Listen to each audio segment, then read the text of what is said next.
একুশ মানে মাথা নত না করা, একুশ মানে অন্যায়ের বিরুদ্ধে রুখে দাঁড়ানোর সাহস ও শক্তি। একুশ একটি প্রত্যয়ী চেতনার নাম।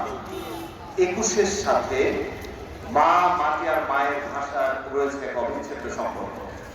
রাষ্ট্রভাষা আন্দোলনে বীর শহীদদের স্মৃতিকে অমর করে রাখার উদ্দেশ্যে 1952 সালের 23শে ফেব্রুয়ারি ভাষা শহীদদের রক্ত রঞ্জিত স্থানটিতে রাতের মধ্যেই একটি শহীদ মিনার নির্মাণ করে ঢাকা মেডিকেল কলেজের ছাত্ররা। এটি ছিল তাদের তাৎক্ষণিক চিন্তা ও স্বতঃস্ফূর্ত শ্রমের ফসল। 24শে ফেব্রুয়ারি ওই শহীদ মিনারটি অগণিত মানুষের পুষ্পার্ঘে ছেয়ে যায়, কিন্তু পাকিস্তানি শাসক গোষ্ঠী ওই মিনারটি ভেঙে গড়িয়ে দেয়।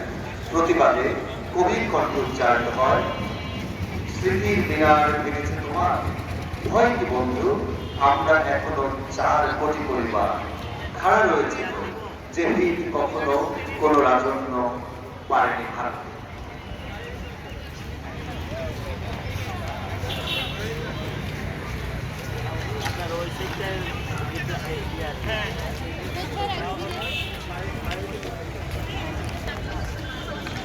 এগুলো